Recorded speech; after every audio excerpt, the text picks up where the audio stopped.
하나님의 말씀은 하박국 2장 1절부터 8절 말씀입니다. 말씀을 우리 함께 읽겠습니다.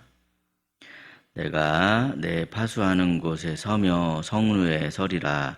그가 내게 무엇이라 말씀하실는지 기다리고 바라보며 나의 질문에 대하여 어떻게 대답하실는지 보리라 하였더니 여호와께서 내게 대답하여 이르시되 너는 이 묵시를 기록하여 판에 명백히 새기되 달려가면서도 읽을 수 있게 하라. 이 묵시는 정한 때가 있나니 그 종말이 속히 이르겠고 결코 거짓되지 아니하리라. 비록 더딜지라도 기다리라. 지체되지 않고 반드시 응하리라. 보라, 그의 마음은 교만하며 그 속에서 정직하지 못하나 의인은 그의 믿음으로 말미암아 살리라. 그는 술을 즐기며 거짓되고 교만하여 가만히 있지 아니하고 수울처럼 자기의 욕심을 넓히며 또 그는 사망 같아서 족한 줄을 모르고 자기에게로 여러 나라를 모으며 여러 백성을 모으나니 그 무리가 다 속담으로 그를 평론하며 조롱하는 시로 그를 풍자하지 않겠느냐.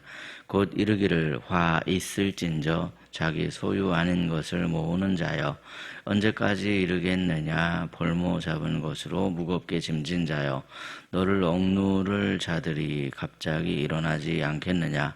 너를 괴롭힐 자들이 깨어나지 않겠느냐. 네가 그들에게 노략을 당하지 않겠느냐. 네가 여러 나라를 노략하였으므로 그 모든 민족의 남은 자가 너를 노략하리니 이는 네가 사람의 피를 흘렸음이요 또 땅과 성읍과 그 안의 모든 주민에게 강포를 행하였음이니라. 아멘. 오늘도 이른 새벽에 은혜를 사모하여 신음전에 나오신 사랑하는 여러분에게 하나님이 부어주신 크신 은총이 가득하시기를 예수님의 이름으로 축복합니다. 앞서서 하박국은 이해할 수 없는 남유다의 현실에 의문을 품었습니다. 하나님의 백성이라 자부했던 남유다의 공의와 정의가 완전히 무너지고 있었습니다.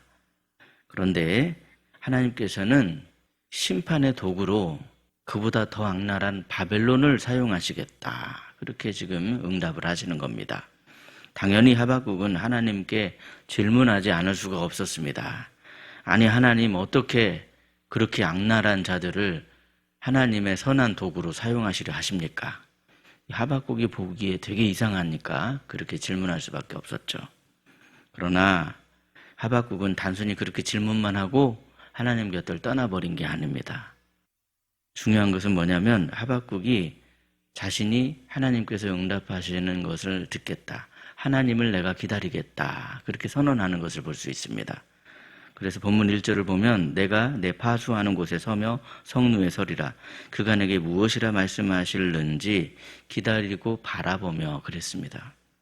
하박국은 하나님의 응답을 기다렸습니다. 그리고 그럴 때 하나님께서는 그러한 하박국에게 침묵하지 아니하십니다. 그것은 여러분 우리도 마찬가지라는 것이죠. 하박국에게 말씀하신 하나님께서는 오늘 우리에게도 말씀하십니다. 오늘 말씀을 통해서 우리에게 응답하시는 하나님이 어떤 하나님이신가 그것을 함께 은혜를 나누고자 합니다. 첫째로 하나님께서는요, 하나님을 기다리는 사람에게 응답을 주십니다. 우리 본문 1절 말씀인데요. 1절 말씀 다시 한번 읽도록 하겠습니다. 시작. 내가 내 파수하는 곳에 서며 성루에 서리라. 그가 내게 무엇이라 말씀하실는지 기다리고 바라보며 나의 질문에 대하여 어떻게 대답하실는지 보리라 하였더니 아멘. 예. 하박국은 하나님께 질문만 던져놓고는 단순히 자기 일상으로 돌아가지 않습니다. 그는 파수하는 곳으로 올라섰습니다. 파수꾼은 한마디로 말해서 높은 곳에서 깨어있는 사람이다. 그렇게 말씀드릴 수 있겠습니다. 모두가 잠들어 있을 때에도 파수꾼은 깨어 있습니다.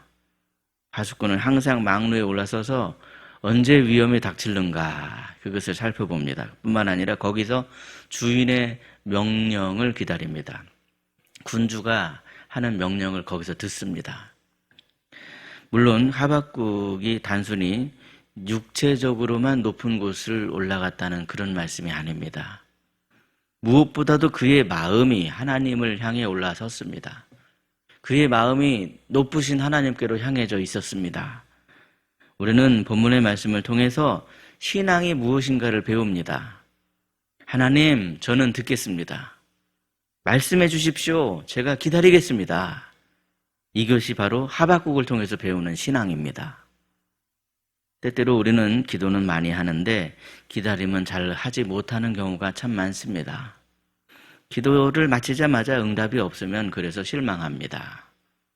하루가 지나고 며칠이 지나도 변화가 없으면 하나님이 침묵하신다고 그렇게 생각합니다.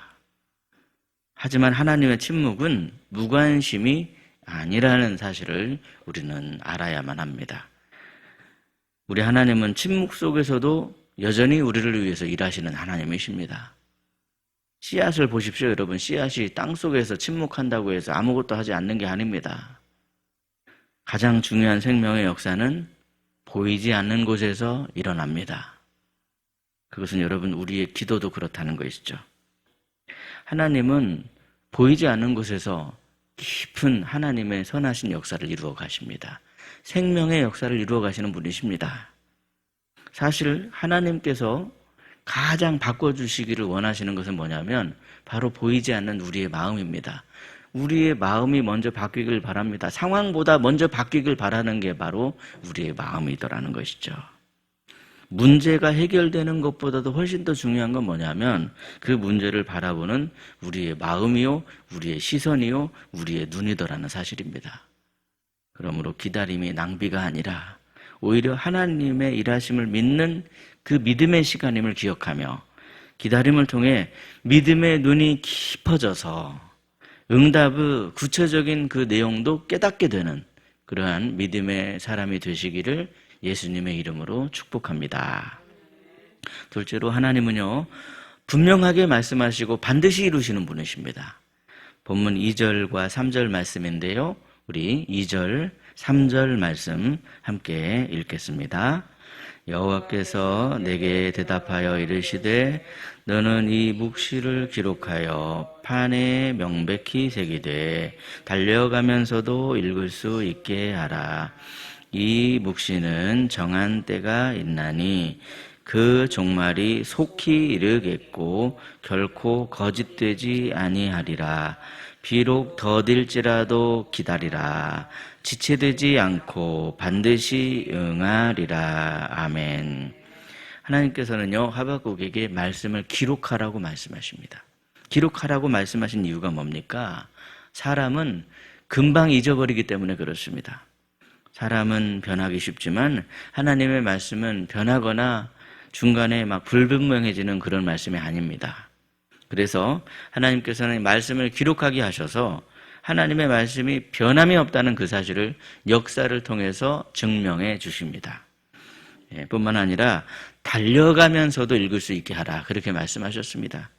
누구나 알 수 있을 만큼 분명하게 기록하라는 그런 의미가 담겨져 있습니다. 하나님의 뜻은요, 숨겨진 암호가 아닙니다. 하나님은 우리를 혼란스럽게 하시는 분이 아니십니다. 그 뜻이 항상 분명하고 확실하십니다.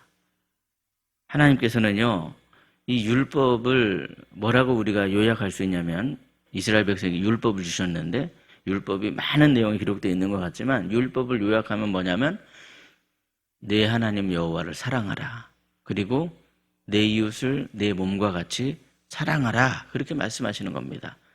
예수님께서는 이것이 온 율법과 선지자의 강령이니라, 그렇게 말씀하셨습니다. 우리의 문제는 하나님의 뜻이 나쁘기 때문도 아니고 하나님의 뜻이 어렵고 복잡해서도 아닙니다. 우리의 문제는 알면서도 순종하지 않는 데에서 일어나더라는 사실입니다. 그만큼 우리가 연약합니다. 부족합니다. 쉽게 낙심하고 틈만 나면 하나님의 뜻을 거역하려고 합니다. 그러나 하나님께서는요, 뭐라고 말씀하십니까? 비록 더딜지라도 기다려라, 그렇게 말씀하십니다. 하나님께서는 하나님을 의지하는 자들에게 힘과 능력을 더해 주시고 그러한 믿음의 사람들을 통해서 반드시 하나님의 일을 이루시는 신실하신 분이십니다.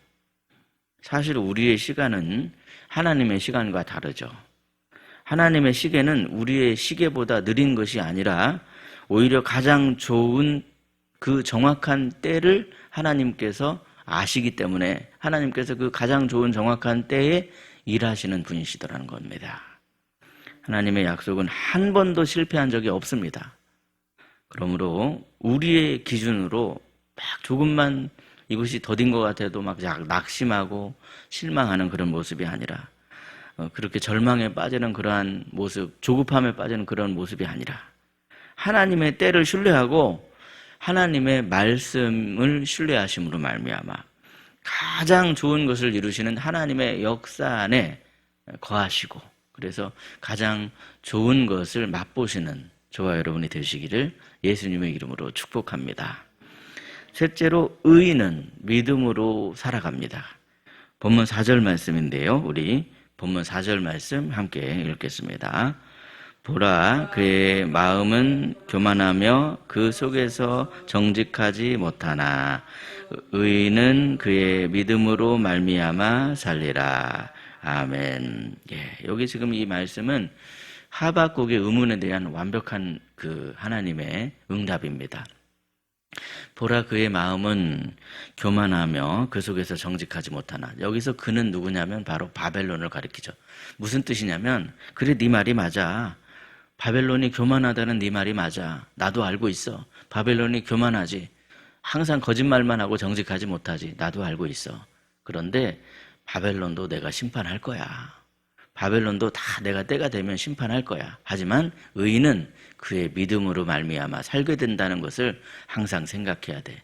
이게 진리라는 거예요. 여러분, 여기 이 말씀은 신약 성경에서도 여러 번 인용되는 말씀입니다. 의인은 그의 믿음으로 말미암아 살리라. 이게 진리이기 때문에 신약 성경에서도 이 말씀을 인용합니다. 세상 사람들은요, 단지 눈에 보이는 것만 보고 그래서 보이는 것에 좌우될 때가 참 많습니다. 그런데 하나님께서 원하시는 삶은 눈에 보이는 그런 환경에 끌려가는 삶이 아니라 믿음으로 살아가는 삶입니다. 그런데 본문 5절 이하의 말씀처럼 이 바벨론처럼 교만하게 되면 어떻게 됩니까? 5절, 6절, 7절, 8절 말씀이 다 이 바벨론을 심판하시는 그런 말씀입니다. 하나님이 모르시는 게 아닙니다. 하나님께서 다 알고 계십니다. 바벨론처럼 교만하면요, 하나님이 안중에도 없어지게 됩니다. 더 많이 가지려고만 하고 욕심을 품습니다. 더 높아지기 위해서 다른 사람 그냥 짓밟고 올라서는 것 아무렇지도 않게 생각합니다. 그러나 교만한 사람이 아무리 많은 것을 취하고 아무리 높이 쌓으려도 어떻게 됩니까, 여러분? 그처럼 대단해 보였던 바벨론이 한순간에 무너져 내리는 것처럼 결국 교만한 사람은 무너져 내릴 수밖에 없다는 겁니다. 하지만 하나님께서 인정하시는 의인은 절대로 무너지지 않습니다. 하나님이 응답해 주시고 하나님이 붙들어 주시기 때문에 그렇습니다. 의인은 겸손해서 오직 하나님만을 믿고 의지하며 하나님의 의로 살아가려고 하기 때문에 항상 하나님이 응답해 주십니다. 이처럼 성경이 가르쳐주는 의인은요, 자기 의를 믿는 사람이 아니라 하나님을 믿고 의지하며 하나님의 의로 살아가려고 힘쓰는 사람들, 그 사람들을 가리켜서 하나님은 의인이다, 그렇게 인정해 주십니다. 신약 성경을 보시면요, 예수님을 하나님의 의라고 말씀하십니다. 그래서 예수님을 믿는 우리는 우리의 방법으로 생명과 구원을 얻으려고 하지를 않습니다. 우리는 예수님을 통해 구원을 해주시고 예수님을 통해 응답을 주시는 하나님을 믿습니다. 그게 바로 우리의 믿음이라는 거예요. 예수님이 하나님의 의이기 때문에 하나님께서 예수님을 통해서 생명과 구원을 주신다. 그것을 우리가 믿습니다. 그 믿음을 가진 사람을 하나님께서는 의인이다. 그렇게 인정해 주십니다. 하나님께서 그렇게 우리를 의인이라고 인정해 주시니 얼마나 감사합니까? 우리는 우리의 노력으로, 우리의 힘으로 의인 되려고 하는 사람이 아닙니다. 우리는 부족하고 연약하다는 것을 하나님 앞에 인정하는 사람입니다. 그러므로 오늘도 예수님을 의지하는 자에게 하나님께서 반드시 응답을 주신다 하시는 사실을 기억하며 더욱더 겸손하게 예수님을 의지하고 하나님께 엎드리며 하나님께 기도하심으로 말미암아 응답받고 축복받고 사랑받는 저와 여러분이 되시기를 예수님의 이름으로 축복합니다. 기도하겠습니다. 우리를 사랑하시는 하나님 아버지, 오늘도 하박국의 말씀을 통해서 하나님께서 어떤 사람들에게 응답해 주시고 어떤 사람을 의인으로 인정하시는가, 그것을 다시 한번 말씀을 통해 깨닫게 하시니 참으로 감사합니다. 우리는 이해되지 않는 현실 앞에서 참으로 쉽게 낙심하고 하나님의 뜻을 의심하기도 하고 응답이 더디다 그렇게 생각하면서 조급한 마음을 품을 때가 있었음을 주님 앞에 고백합니다. 그러나 아버지 하나님, 조급해하며 하나님을 떠나버리는 그러한 사람이 되지 않길 원합니다. 하박국처럼 하나님 앞에 서서 말씀을 기다리는 사람이 되게 해 주시옵소서. 무엇보다 침묵 가운데에서도 여전히 일하고 계시고 여전히 우리를 위해서 생명의 역사를 이루시는 하나님을 신뢰하는 믿음의 자녀가 되게 해 주옵소서. 우리의 상황보다도 먼저 우리의 마음을 새롭게 해 주시기를 원합니다. 우리의 눈을 열어주셔서 하나님의 선하신 뜻을 깨닫고 바라볼 수 있는 하나님의 자녀가 되게 하옵소서. 주님의 약속은 언제나 분명하며 반드시 이루어짐을 믿습니다. 그럼에도 연약해서 우리가 눈에 보이는 것에 흔들릴 때가 있음을 고백하오니 아버지 하나님, 이러한 우리의 마음과 생각을 지켜주셔서 우리를 항상 사랑으로 품어주시는 변함이 없으신 그 주님을 붙들 수 있게 해주시고 주님의 말씀 안에 거할 수 있도록 인도하여 주시옵소서. 주님을 의지하는 우리에게 항상 하나님께서는 큰 은혜를 내려주시는 줄로 믿습니다. 비록 더딜지라도 하나님의 때를 믿고 기다리는 믿음의 사람이 될 수 있도록 함께하여 주시옵소서. 낙심하지 않게 하시고 조급하지 않게 하시고 끝까지 하나님의 말씀 안에 거함으로 30배, 60배, 100배의 결실을 맺는 우리가 될 수 있도록 인도해 주시옵소서. 무엇보다 우리가 우리의 의를 의지하다가 교만에 빠지는 일이 없게 하시고 더욱더 예수 그리스도를 의지함으로 하나님께 사랑받고 칭찬받고 축복받는 겸손한 자녀가 되게 해 주시옵소서. 오늘도 우리의 삶을 주님께서 꽉 붙들어 주시고 우리의 모든 연약함을 고쳐주시고 치유하시는 주님의 손길을 믿사오며 우리를 위해서 십자가를 지시고 부활하신 우리 구주 예수 그리스도의 이름으로 기도드리옵나이다. 아멘. 각자 기도하시겠습니다.